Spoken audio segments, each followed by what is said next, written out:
Hi there, from a cold and miserable February day at Farnham Flints, but welcome to our latest edition of the Redland District Fisheries Feedback. Despite the weather, we've got some great fish to share with you. Lots of news, some announcements about our coaching and Better Fishing Academy programmes, and all the usual features and competitions. So, let's get on with it. Well, Del, Fisheries report. A little birdie tells me you've got a new toy. Yeah, we like new toys. Tell us about it. Basically, it's a tree, what they call a tree shear. So it's an hydraulic thing that goes on the end of my digger. Well, let's play a little bit of video while you talk. Yeah, and what this will do is it allows me the facility to take trees out above ground level. Right. So stuff that's sort of overhanging piles and things like that, I can take these out. I can even get it to the front of the swims and sort of trim up round swims, because the trouble with doing it with just saws by hand and this, that, you've got to cut them at the base. Well, we don't want to cut them at the base because everyone likes trees. Yeah. So this allows us to cut them up high. So yeah, brilliant bit of kit. Loving it. I'm very pleased. Always happy when you've got a new toy. It did occur to me that possibly our greatest challenge is when at some point the weather allows us to go and look at the jungle that is the LAA bit at Cholsey. Yes. Now, yes. Will we be able to get it up there? I'm hoping so, because it will save a lot of work. It will save a hell of a lot of work. And believe it or not, I've still not been there. So as soon as I go there, we'll know. All right, we're going to have a walk there. Well, that's great. So tell us about more mundane things. How are your little babies coming on in the hatchery? Yes, lots. As I've said before, lots and lots of lessons that were learned last year. So we've had a bit of a shuffle round. We've got some spawning troughs this year. We're going to try troughs. We got more facility. I've just done a big presentation for somebody that we're doing some work that we're hoping becomes one of our, major contributors. And I said on there that we will be looking to at least treble what we've achieved last year. So last year we had it at sort of 20% capacity, something like that, just to sort of try and make sure everything worked. Mm-hmm. This year we're gonna aim for 60%. So for people that are new to this, what does that mean in terms of, say, chub and barbel? Chub and barbel, I would want to be doing something like, I think I'd like to be releasing sort of 25,000 chub, 25,000 barbel. Right. That's the aim. And that's as opposed to this year, it was a few hundred barbel, wasn't it? Which are still in the tank. Yeah, the 10,000 chub. Yeah, the barbel we kept back because they were so small, because we missed that window last year. Hopefully we won't make that mistake this year. And we ended up putting 10,000 chub into the river this year. So, I want to see a doubling of that. And of course, we're also looking to do dace as well, yeah? Yes, dace and roach. So, this year it's all guns blazing. So I'm very excited. I'm looking forward to fish sporting time. Yeah. It's great. I love doing that sort of stuff, but it can be quite daunting, and there's a lot of work and a lot of responsibility, and when things go wrong, a lot of stress. Yeah, but it hasn't been bad, has it? No, that's it. The first year was great. So the key really is not to sort of get too confident. That's why I'm saying we want to do 60% and not go straight for the jugular. Well, talking of exciting new plans, you and I and other people of the Fishery Management Committee, we've been talking about Cottage Lane for a while. I understand that you've now finally got all the consents and a master plan in place. Yes. Which I think we should reveal to the membership. Yes. This is all part of a bigger plan for our fisheries. With the success of Wilmots, we want to create something very similar, so that we can double our capacity in that sense. However, that relied on us getting consents in place to do some pretty major work at Cottage Cottage Lane. I had a meeting last Friday with the land agents, and we were given the go ahead to get on with what we want to do. And basically, the way we're going to do it is anyone that knows Cottage Lane, there's a causeway goes up, divides all 4 lakes. That causeway, every tree on there will be coppiced. So it'll be taken down to just above ground level, right the way through every single tree, bush, everything. So it'll be completely barren. We will then go around the whole circumference of each lake and take every tree out that is within 8 metres of the water's edge. That will then allow us to manage the regrowth. We're then going to fill in the ditches between 1 and 4 and 2 and 3. And we're going to expand the ditches between 1 and 2 and 3 and 4. So effectively making 2 long lakes. Instead of 4 small lakes, Instead of 2 small lakes. 4 small lakes, sorry. The plan going forward, once we've done all of that, is what is Lake 1 and 2, which will become Lake 1. That will be a runs water. So all of our stock that is got too big for Wilmots and the new Wilmots 2 will go into there. That will be a runs water. Those fish will be kept at anywhere between about £10 and 25, possibly £30. And then what is 3 and 4, which will become 2, will be everything but carp. So we'll get some stock of some tench, we'll get some stock of some bream, la-di-da-di-da-di-da, and we'll get that into a more mixed fishery. To top the lot, the sort of final sort of thing to it is we are hoping, if budgets allow, if we have a good time with this removal of the trees and we can get that in on budget, we're going to be looking at putting an otter fence all the way around it as well. Fantastic. So, big plans.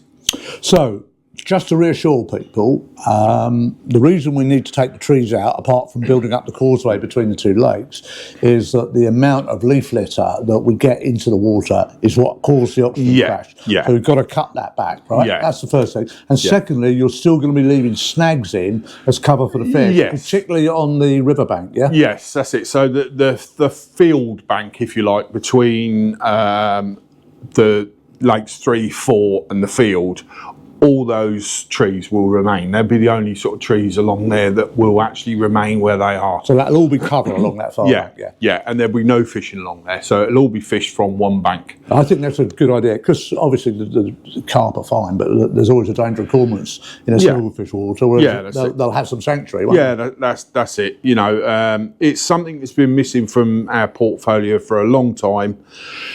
Cottage Lane, we don't own Cottage Lane, and that's why Cottage Lane has always been the poor relation, if you like. Whenever we've done any work or invested in anything, it's always been the poor relation. However, we've got to the point now where we need somewhere to be putting carp, for one. We need to fill the gaps in our portfolio. We need to sort the tree problem out at Cottage Lane, because frankly they're killing our fish. Yeah. And to be fair, you've managed to negotiate a better lease deal, haven't you? Yeah, that's it. So we're secure for the next 10 years there. So that justifies spending a not insignificant amount of money. Well, I think it will fill that gap in our portfolio. I just love the idea of kids being able to come down here. I'll talk about the catching programs in a minute. Learn to catch a few fish. Move across to Wilmots, start catching carp at £5-6 and then the next stage they go and catch some bigger fish. Yeah, literally just up the road. That's great, it. You know, I mean, we've always said that, you know, Reading District needs to be the only club you ever need to join. Yeah. And we've got to plug these gaps in our portfolio. I think that's right. Okay, so Jim's not here. He's off in Thailand, I understand. So, yes. But the Friday Club's been quite successful. It was a record turnout for the first Friday. Yes. I mean, I'll put the picture up now. A hell of a load of people rocked up. Yeah, that's right. Yeah, caught Jim on the op, really. You know, he planned for work for about half a dozen people. And he got 17, I think. Yeah, it was more than double. So, but yeah, great bunch of guys. Thank you very much for coming out. it's always useful to have another pair of hands. Like I say, as much as anything else, it's a get together and a social. It's good. Now, you got the guys working on the mounds the other day, and that huge... Yes. I've got some pictures here, which I'll pop up, but that huge stag tree. Yes. How did you get that out? Yeah, well, my trusty old digger. We again... whenever anybody says to me, "Oh, when are you going to do this? When are you going to do that?" I always say it's on the list. It's on the list, and I'm sure people think that this list doesn't exist. This list does exist, and I do get round to doing stuff eventually.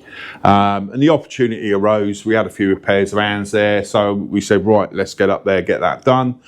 We got halfway through getting the tree out, and because of the damage it done, and because of the position of it, I had to sort of shift a bit of dirt around and this, that and the other to be able to sit the digger there.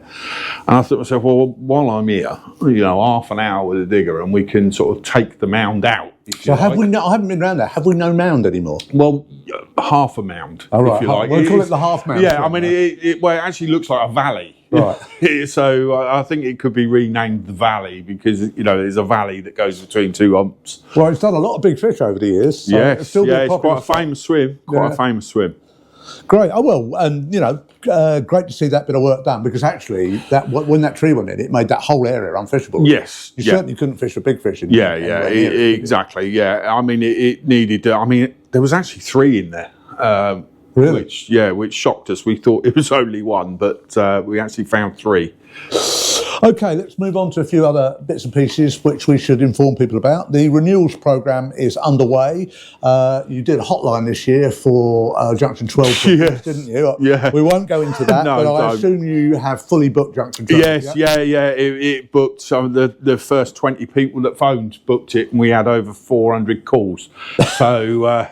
I did hear stories of people waiting sort of 3.5, 4 hours. Well, if you didn't get through in the first half an hour, you were wasting your time. I think we'll probably tell them that next year. Yeah. Right, so for the general permits, they're available from March the 3rd, according to my crib sheet here.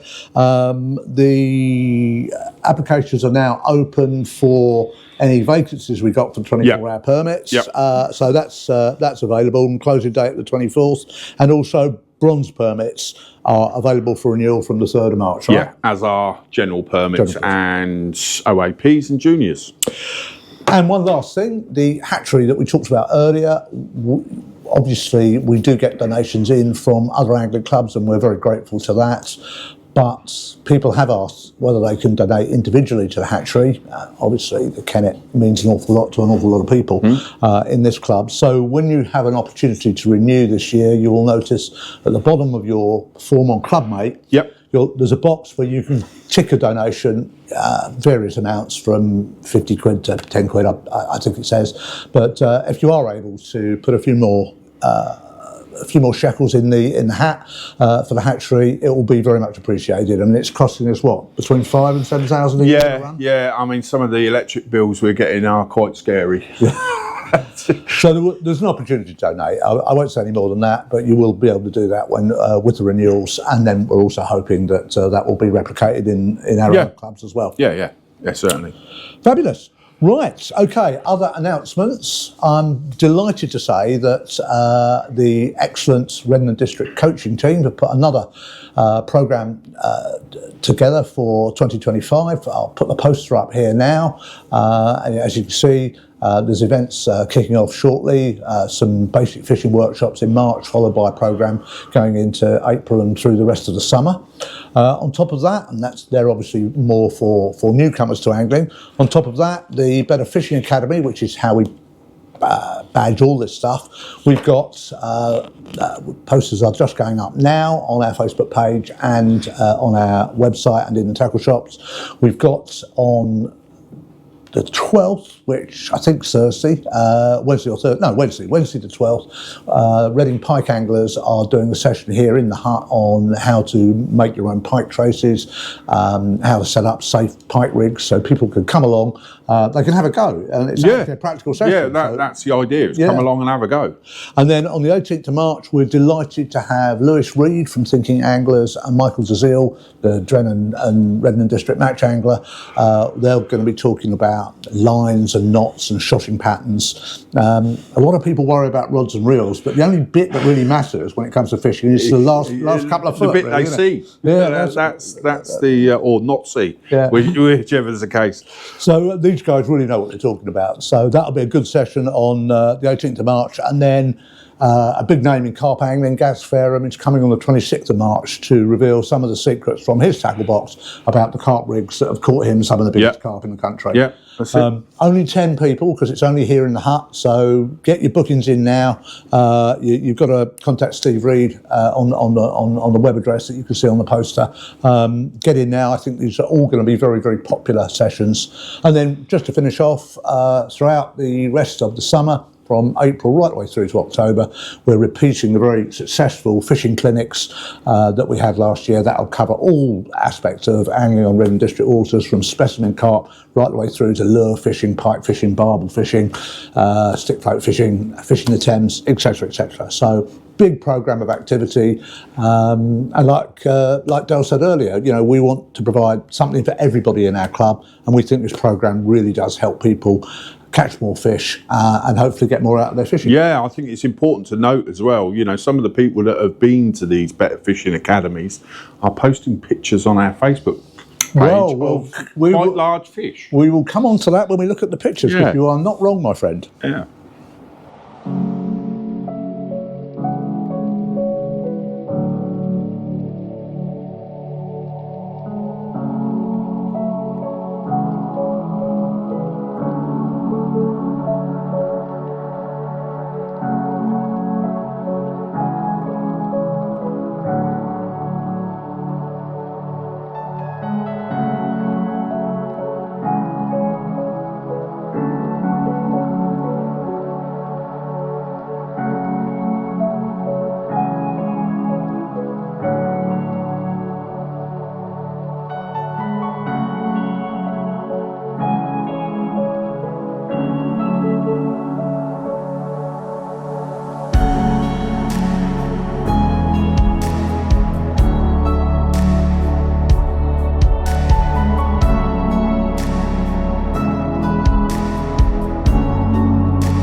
Well, you know what, Dale? It's been a god-awful January. It's been freezing cold or pouring with rain.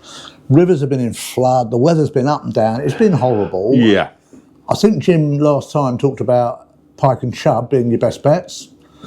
Look at those pictures. Yeah, I was going to say it's pretty much exclusively that, isn't it? Well, it is. I mean, just before you come on to your awarding of the prize, one thing I wanted to say was this guy here, Nigel McLaughlin, £6, 15-ounce chub. On the float. On the float. Now, I thought that was going to be winning the fish of the month. Yeah. Right? And the reason he's in this gallery tells you he hasn't won it.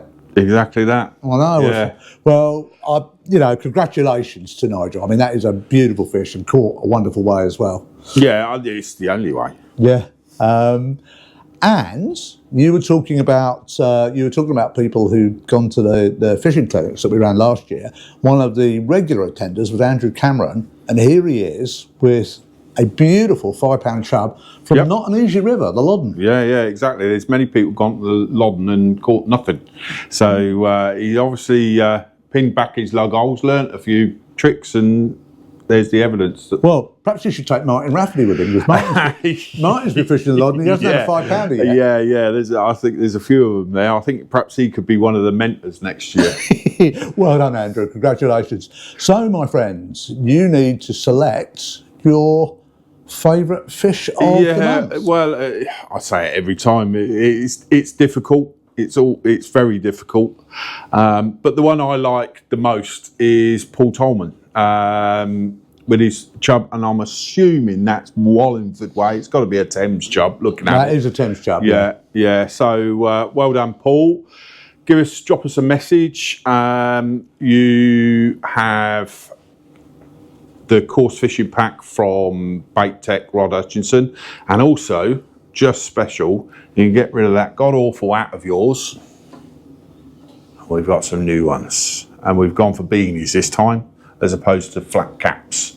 Well, as you know, Del, I go fishing with Paul, and I would be delighted if he had a better hat than that. Yeah, exactly. Yeah, so well done, Paul.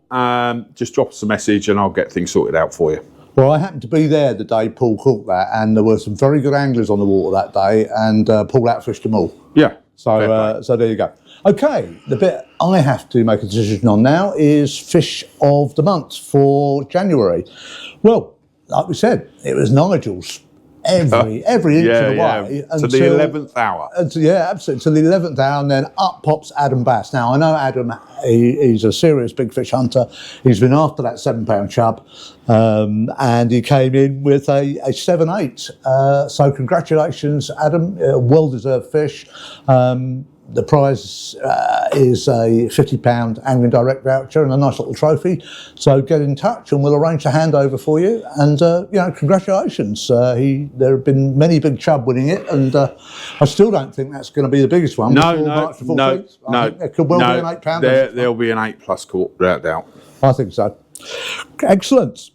Right, so the last thing we really need to come to is fishing prospects for February. We haven't got Mystic Jim to advise us. I don't know about you, mate, but I can't really think we can do anything other than repeat what we were saying last year when it comes to chub and pike, isn't it? I've got one bit of advice. Go on. Decorate your front room or fix the taps. Because it's horrible out there. It is horrible. Pick your days, I think is the message for February. Pick your days. Chub, pike, perch. Don't forget roach. If you want a big roach, this is the time to go and catch a big roach. But if the missus is nagging you, just get some brownie points in the bag for later on when the weather's better.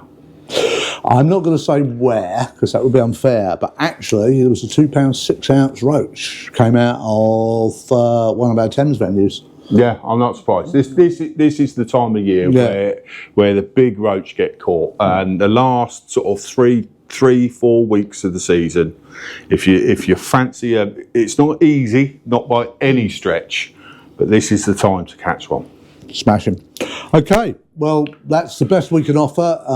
Obviously, it's winter fishing. It's winter dependent.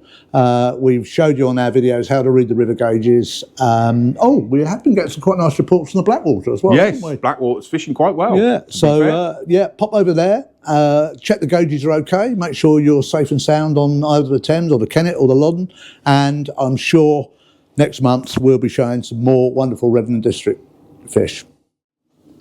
So that's it for another month. Hopefully Jim will be back from his travels in Thailand or goodness knows where in time for the next episode. In the meanwhile, let's hope the weather improves. Let's hope it warms up and tight lines out there.